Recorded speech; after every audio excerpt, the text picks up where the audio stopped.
তুই চাইবি আমাকে,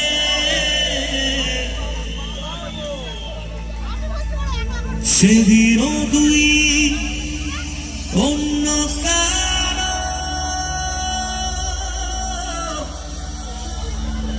আমি আকাশে তারার মতো জ্বলব, না হলে জোনাকি তবুও রে তোর মতো হয় দেব না ফাঁকি। একদিনও কি ভালোবাসা ছিল না রে মনে? দারুণ খেলা খেলে গেলি আমার গোপনে, আমায় কাদাস না কাদাস করে, তুই তো স্মৃতিচারে নেই রে আর কিছুই। কিন্তু বিগত কয়েক বছরের ব্যথা বলার ওষুধ। আমি তো জীবনে ভেঙেছিলাম, তবে ভেঙে কি হয়েছে জানো? ভেঙে প্রচুর বড় শিক্ষা হয়েছে। কি শিক্ষা বলি? একটু কথা বলবো, শুনতে সবাই বলবো? আমি জানি ঠান্ডার মধ্যে এতক্ষণ এত মানুষের দাঁড়িয়ে থাকতে খুব কষ্ট হচ্ছে। আমি নিজেই মাথায় হুডি চাপিয়ে নিয়েছি, এত ঠান্ডা আজকে। তবে কয়েকটা কথা বলতে চাই। জীবনে হারতেই হবে, হেরে যেতেই হবে।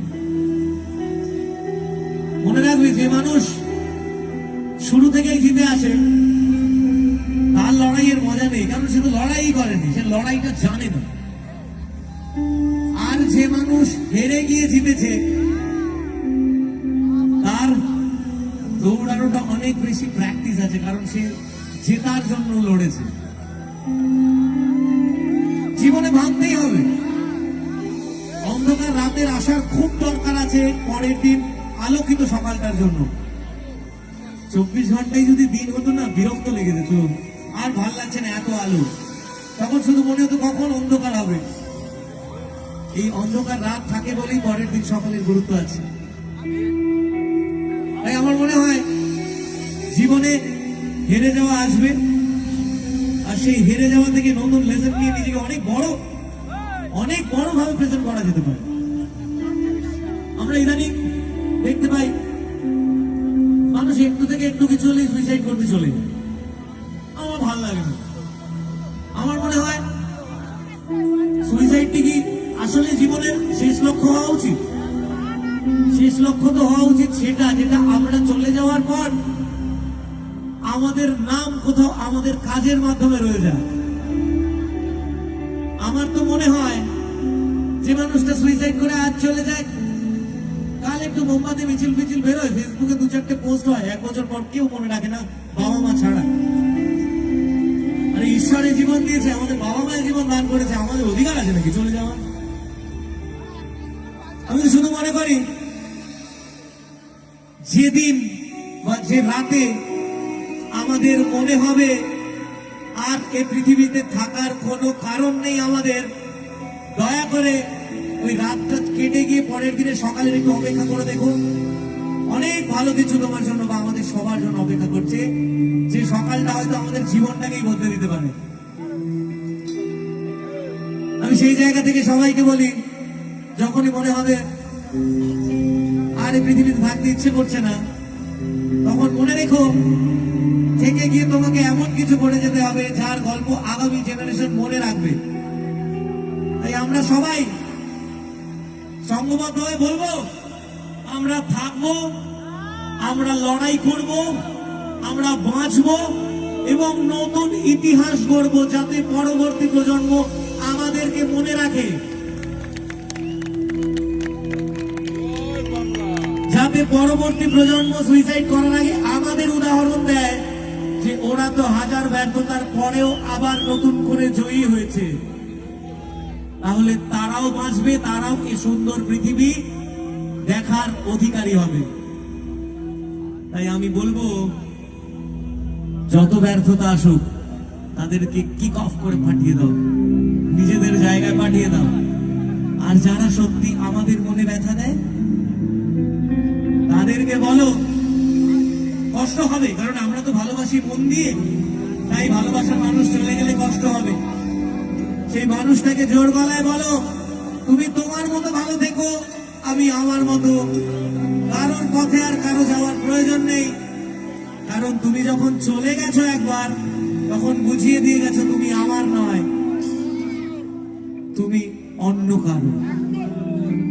যে ভালোবাসার মানুষ অন্য কারো কাছে ভালো থাকতে চায়, তাকে নির্দ্বিধায় চলে যেতে দেওয়া উচিত এবং নিজেকে বোঝানো উচিত যে আমরা আমাদের নিজেদের লক্ষ্যে পৌঁছানোর জন্য এসেছি। ভালোবাসার সময়ে একটা সাময়িক সাবজেক্ট, একটা বয়স পরে গিয়ে সেই ভালোবাসার অস্তিত্ব থাকে না, শুধু মনে হয় একটা মানুষ আরেকটা মানুষের সঙ্গেই থেকে যায়। আর যারা ব্যথা দেয় তাদের বলবো, আমায় কাঁদাস না আর কাঁদাস না রে তুই, তোর স্মৃতি ছাড়া নেই রে আর কিছুই। ওরে প্রিয়া,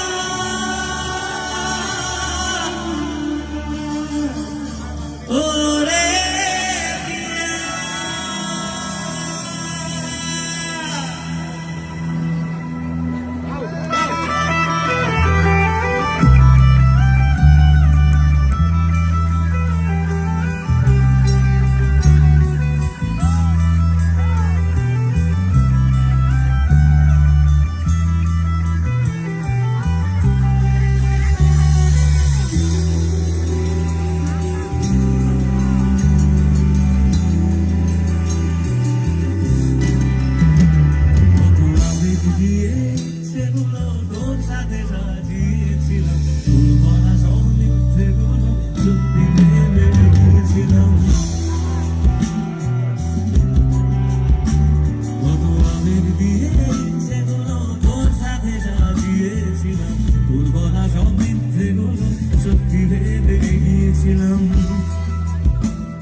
ডিপার্টমেন্ট ছিলেন, camera department, LED department, thank you আপনাদের।